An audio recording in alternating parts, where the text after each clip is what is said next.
The golden-haired princess, Snow White, and the seven dwarfs.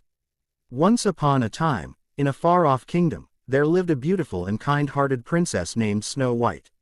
Her skin was as white as snow, her cheeks were rosy, and her hair shone like gold. That's why people called her Snow White. Her mother had died in childhood, and her father had remarried. But the new queen, Snow White's stepmother, was a cruel and arrogant woman who was jealous of Snow White's beauty.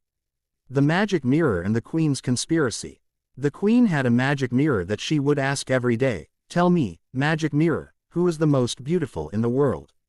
The mirror would always reply, "Your Majesty, you are the most beautiful." But one day, the mirror said, "Your Majesty, Snow White is now more beautiful than you." The queen was furious and ordered a hunter to take Snow White into the forest and kill her. But the hunter was a kind-hearted person. He told Snow White, "Princess, run away and never come back, or the queen will kill you." Snow White ran into the forest and went far away. The seven dwarfs' home. As Snow White ran, she found a small, cozy cottage in the middle of the forest. It belonged to seven dwarfs who worked in the mines during the day and returned home at night. When they came back, they found someone sleeping on their bed. Snow White told them her story, and the dwarfs said, "You can stay with us, but beware of your stepmother." The poisoned apple and Snow White's downfall. Meanwhile, the queen asked the magic mirror again and found out that Snow White was still alive. She disguised herself as an old woman and prepared a poisoned apple. Then she went to the dwarfs' cottage and said to Snow White, "Girl, this apple is very sweet, try it."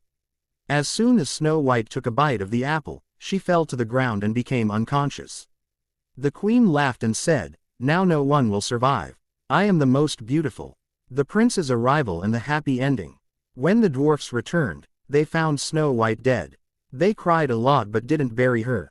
Instead, they put her in a glass coffin and left her in the forest. Many days passed, and a handsome prince came by. He saw Snow White and fell in love with her beauty. The prince asked the dwarfs, "Give me this princess, and I will take her to my palace." As the prince's men lifted the coffin, the piece of apple stuck in Snow White's throat came out, and she woke up. The prince and Snow White got married, and everyone lived happily ever after. But the queen's ending was bad, as the magic mirror again declared the prince and Snow White the most beautiful. This story teaches us that jealousy and greed always lead to downfall, while truth and kindness always triumph.